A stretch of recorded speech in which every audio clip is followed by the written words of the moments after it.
மோகனே, துபாயில ஐபோன் விலை கம்மியா இருக்கு, சாம்சங் விலை கம்மியா இருக்குன்னு வீடியோ போடுறல்ல. ஆமா, அதே மாதிரி கோல்டு எந்த கடையில விலை கம்மியா இருக்குன்னு உனக்கு தெரியுமா? கடை என்ன கடை? உங்களை தங்க கடலுக்கு கூட்டு போறேன் வாங்க. நீ எத்தனை கிலோமீட்டர் போகணும்? और 2 किलोमीटर भैया, 2 किलोमीटर भैया, 2 किलोमीटर भैया, 2 किलोमीटर भैया आ जाओ. நிறுத்து. உன்னை நான் இந்தியால இருக்கிற கோல்டு கடை கூட்டு போக சொல்ல, துபாயில இருக்கிற கோல்டு கடை கூட்டு போக சொன்னா நீ என்ன பண்ணிட்டு இருக்க? வந்துடும்னே. இது இருக்குதா பஸ் ஸ்டாண்டு? டேய், இது பஸ் ஸ்டாண்டா?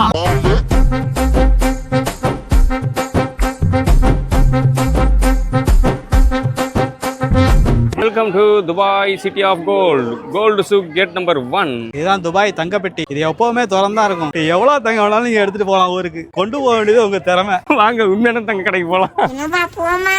எனக்கு நகை மேல ஆசையே இல்லைன்னு சொல்ற ஆம்பளை கூட கொண்டு வந்து விட்டீங்கன்னு வச்சுக்கோங்களேன், தங்கத்து மேல தானா ஆசை வந்துடும். அந்த அளவுக்கு நகை கொட்டி கிடக்குது.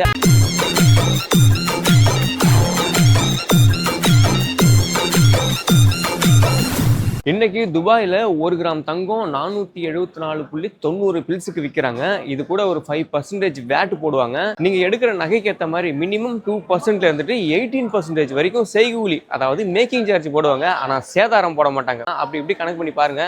நம்ம ஊர் ரேட்டுக்கும் இந்த ஊர் ரேட்டுக்கும் உங்களுக்கே கம்பேரிசன் தெரிஞ்சிடும். ஆனா டூரிஸ்டா வரீங்கன்னா கண்டிப்பா கோல்டு வாங்கிட்டு போங்க. இவங்க போடுற வேட்டை வந்து நீங்க ஏர்போர்ட்ல திரும்ப வாங்கிக்கலாம். ஆனா மேக்கிங் சார்ஜ் நின்று பேசி குறைச்சி வாங்குங்க, அப்பதான் உங்களுக்கு லாபம்.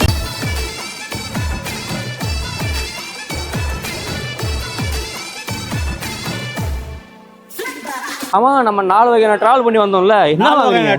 ஆமா, நடந்து வந்தோமா, மெட்ரோ பிடிச்சோமா, பஸ் பிடிச்சோமா, போட்டை பிடிச்சோமா, இங்க வந்தோமா. என்ன வாங்குனீங்க? அதுக்குதான் 4 கிராம் தங்கம் வாங்கியிருக்கான்ல.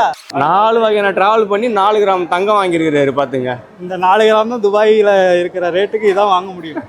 பரவாயில்ல, நீங்களாவது 4 கிராம் வாங்கினீங்க. இந்த வீடியோ நான் போட்டேன்னு வச்சுக்கோங்களேன், என் பொண்ணாடி கேப்பா, நீ என்னடா வாங்கணும்னு கேப்பா. அதுல நீங்க மோட்டிவேஷன் ஆகி இன்னும் நீங்க அதிகமா வாங்குவீங்க. ரைட்டு, அடுத்த வாட்டி 40 கிராம் நான் வாங்குறேன். Okay okay, good good. துபாயிலேயே வேலை செய்யறவங்க எவ்வளவு கோல்டு ஊருக்கு எடுத்துட்டு போகலாம், துபாயை சுத்தி பார்க்க வந்தவங்க எவ்வளவு கோல்டு ஊருக்கு எடுத்துட்டு போகலாம், நீங்க வாங்கின கோல்டுக்கு போட்ட வேட்டை எங்க கிளைம் பண்ணலாம், எந்த கடையில செய்கூலி கம்மியா இருக்குன்ற டீட்டெயில் வேணும்னா கமெண்ட்ல கோல்டுன்னு டைப் பண்ணுங்க. உங்களுக்காக நான் பண்றேன். பாய்.